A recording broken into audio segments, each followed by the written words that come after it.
44 morts, mesdames et messieurs. 44 morts en seulement 7 jours. 44 personnes ont perdu la vie en Algérie sur les routes dans différents accidents de circulation provoqués ou impliquant essentiellement des bus et des autocars. Ce n'est pas un chiffre au hasard, c'est l'équivalent d'un drame national par semaine en Algérie. Mais que se passe-t-il vraiment sur les routes algériennes? 44 morts en une semaine. Derrière ce bilan d'hécatombe, il n'y a pas uniquement que la vitesse ou la fatigue, le fameux facteur humain dont parlent régulièrement les autorités algériennes. Il y a aussi un coupable dont on parle trop peu en Algérie. Il s'agit de l'état catastrophique du parc automobile. Ensemble, dans cette émission, nous allons faire une anatomie de ce drame, de cette tragédie qui est liée essentiellement aussi à la vétusté du parc automobile. Mais d'abord, commençons, mesdames et messieurs, par la chronologie sinistre de cette semaine. 44 morts en une semaine. On dirait que nous sommes dans un pays en guerre ou dans un pays menacé ou frappé de plein fouet par une agression étrangère. Et pourtant, il s'agit du bilan des morts de simples accidents de la route. Tout a commencé le vendredi 31 juillet dernier. Le fameux drame de Boumerdès, un autocar de vacances transportant 64 passagers depuis Sétif qui a dérapé et chuté dans un ravin sur la route nationale 24. Bilan, le dernier bilan, il est de 28 morts et de 36 blessés. Le bilan initial était de 25 morts, il est monté à 28 morts, des blessés graves, grièvement blessés ou gravement blessés ont malheureusement succombé à leurs blessures et les soins n'ont pas pu les sauver. L'enquête judiciaire, rappelez-vous, avait révélé un excès de vitesse massive, 122 km/h dans une zone limitée à 60 km/h, une surcharge de passagers et des traces de stupéfiants chez le chauffeur. Le lendemain, le samedi 1er août 2024, un autre accident impliquant un bus, une collision frontale très violente entre un autocar de transport de voyageurs et un camion sur la route nationale 51 à Timimoun. Le bilan, 4 morts et 43 blessés. Là, les autorités judiciaires algériennes n'ont pas fait d'enquête, il n'y a pas eu d'investigation, il n'y a eu aucune explication et pas la moindre autosaisine de la justice pour ouvrir une enquête. Quelques jours plus tard, le jeudi 6 août 2026, pendant pratiquement la même semaine, dérapage et chute d'un autre bus, un autobus au fond d'un ravin sur la route nationale 79 dans la commune de Bnouziyed, à Constantine, dans la ville de Constantine, bilan macabre de 6 morts et 22 blessés. Et là aussi, on n'a pas vu les autorités algériennes y réagir, ni déclencher une enquête, et on n'a pas vu les autorités algériennes mettre en accusation le chauffeur ou parler de stupéfiants ou d'un simple ou de la fameuse théorie du facteur humain. Le même jour, le 6 août, toujours en Algérie, cette fois-ci à l'ouest du pays, dans la wilaya de Tiaret, une collision directe entre un véhicule léger et un camion poids lourd sur les axes de la wilaya de Tiaret. Bilan 6 morts. Donc, entre le 31 juillet et le 6 août 2026, il y a eu 44 morts en Algérie à travers 4 drames majeurs. Et là, je parle de ces drames majeurs. Je n'ai pas parlé de d'autres accidents. Il y a eu 2 morts qui impliquent des véhicules légers, des véhicules touristiques, etc. Là, on parle uniquement de ces 4 drames, des bilans très lourds, des bus, des autobus, autocars, des camions. 44 morts en une semaine.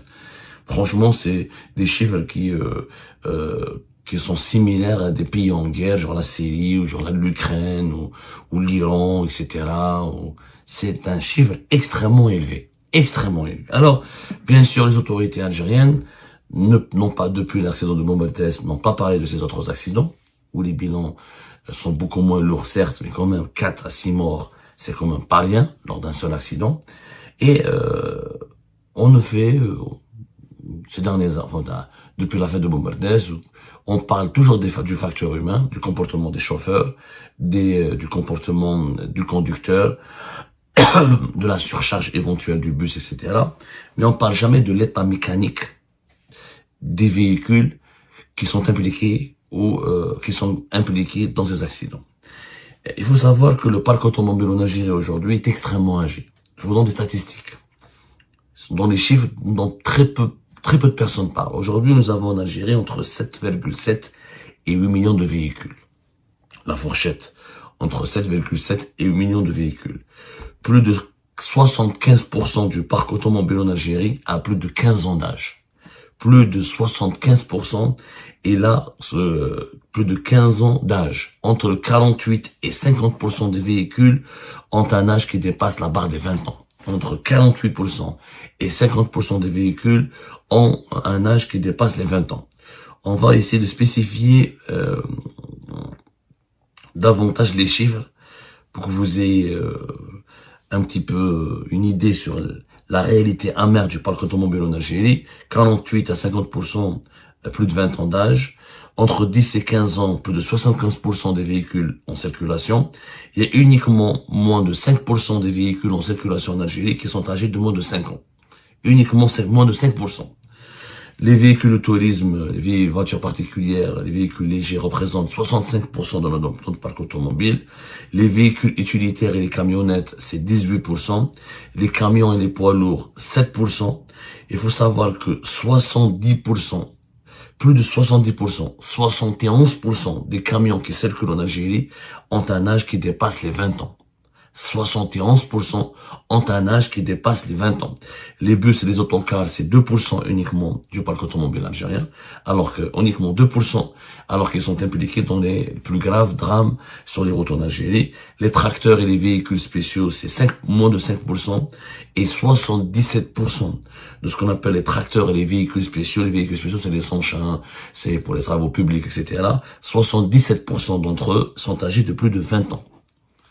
Et les deux roues, les motos, représentent moins de 3% de notre parc automobile.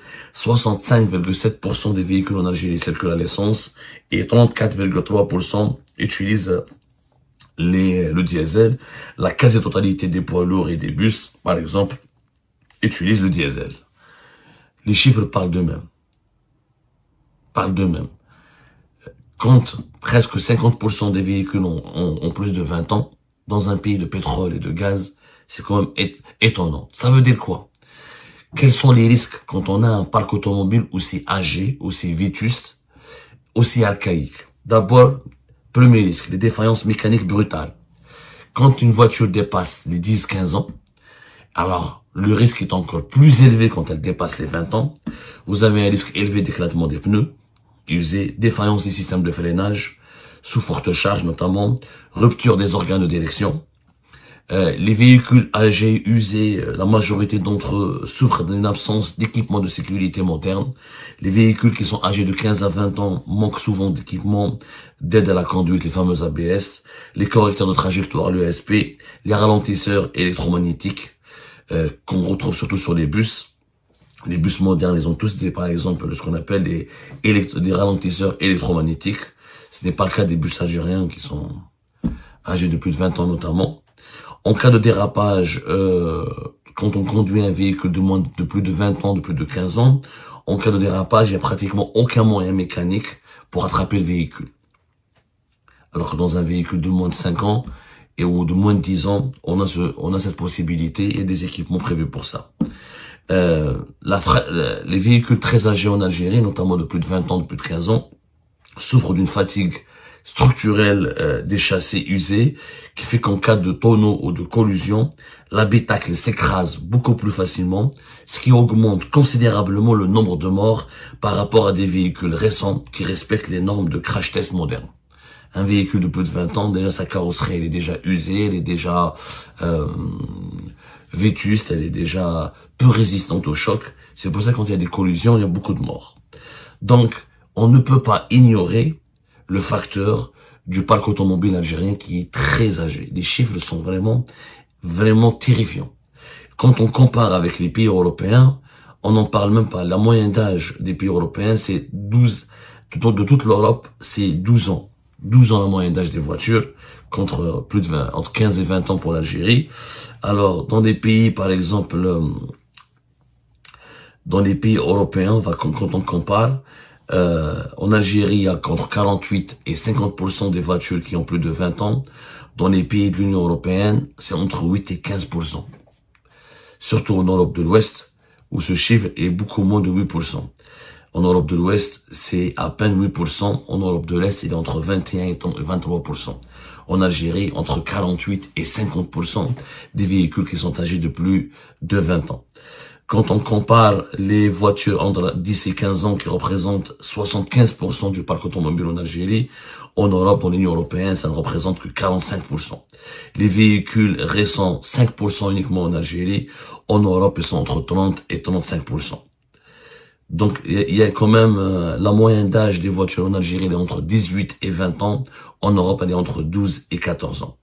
C'est quand même incroyable, je m'attelle. Alors, il y a 140 véhicules pour 1000 habitants en Algérie. En Europe, il y a 560 véhicules pour 1000 habitants. Donc, il y a un décalage de renouvellement. Pourquoi en Europe, il y a beaucoup moins d'accidents en Algérie? Et parce que les voitures sont beaucoup plus modernes, mieux entretenues, mieux équipées et nettement plus solides et plus résistantes. Ça, c'est un facteur qu'on ne peut pas ignorer. Il est vrai qu'il y a un facteur humain en Algérie, il existe. Il est vrai, j'ai fait mon enquête, j'ai parlé avec pas mal d'acteurs de transport public en Algérie qui se plaignent régulièrement du comportement des chauffeurs. Il y a les critères de recrutement. Normalement, dans un pays qui se respecte, le permis pour conduire un bus, il doit être digne d'un diplôme. Toi, quand tu conduis une soixantaine ou une cinquantaine de personnes, normalement, tu as le destin d'une cinquantaine ou d'une quarantaine. Il y a des bus qui peuvent transporter une soixantaine de personnes. Normalement, les conditions d'obtention de ce permis sont dignes d'un diplôme. En Algérie, il obtient le permis pour conduire un bus ou pour conduire un poids lourd. Les conditions de l'obtention du permis pour ces catégories de véhicules doivent être durcies. Il est clair qu'il y a des chauffeurs qui sont inconscients, notamment des chauffeurs jeunes qui se comportent mal. Il y a une utilisation du stupéfiant, c'est vrai, mais les chauffeurs, les conducteurs de bus en Algérie sont issus de la société algérienne, souffrent du malaise et de la détresse qui ronge profondément la société algérienne. Ce ne sont pas des extraterrestres qui sont téléportés ou qui ont été parachutés. Ce sont des jeunes Algériens. S'ils consomment de la drogue, c'est parce qu'ils sont malheureux. Et surtout, pourquoi il n'y a pas de contrôle régulier?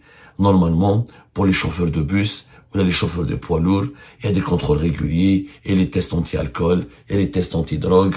Les barrages de sécurité en Algérie sont très nombreux. Je veux dire, il y a tous les moyens peuvent être mobilisés pour détecter les chauffeurs qui se droguent ou les chauffeurs qui conduisent en état d'ivresse. C'est très facile de les détecter. Mais malheureusement, le secteur des transports en Algérie, s'est clochardisé. Et c'est clochardisé parce qu'il a été délaissé par le gouvernement, par le régime Tebboune notamment, qui n'a pas investi dedans. À l'époque de Bouteflika, il y a eu des investissements dans le tramway, dans le métro, dans les trains, etc. On a délaissé un petit peu ce secteur au secteur privé, un secteur privé précaire, etc. Avec le régime Tebboune, avec le verrouillage des importations de véhicules. Et on a complètement délaissé ce secteur. Et il s'est encore clochardisé davantage. Alors, on peut toujours épingler les chauffeurs pour leur mauvais comportement. Mais même quand vous donnez au meilleur chauffeur du monde un bus qui est âgé de plus de 20 ans ou qui est âgé de plus de 15 ans, avec des pièces de rechange qui sont quasi indisponibles, avec des pneus quasi indisponibles, qui sont usés, même le meilleur chauffeur au monde, qui a un diplôme, qui a passé 2 ans pour avoir son permis, n'est pas à l'abri d'un accident. Quand l'état du véhicule il est catastrophique, on n'est pas à l'abri d'un accident. Ces dérapages, il n'y a pas que le facteur humain. Il y a le fait que les systèmes de freinage sont vieillissants, ne sont pas entretenus. Il y a aussi des pièces de rechange qui devraient être changées, qui n'ont pas été changées parce que ils sont d'abord indisponibles. S'il y avait une disponibilité en abondance de ce genre de pièces de rechange et des pneus, là on pourrait demander des comptes. Là, on pourrait juger les propriétaires des bus et des poids lourds et les poursuivre au pénal, éventuellement. Mais là, on va leur demander quoi? Comment on peut les juger? Mais il n'y a pas une pièce de loge. Si la pièce existe, elle coûte 4 fois plus cher qu'avant 2019. À cause de la pénurie. Des augmentations de prix de 50 à 500% pour certaines pièces de rechange de bus et de poids lourds.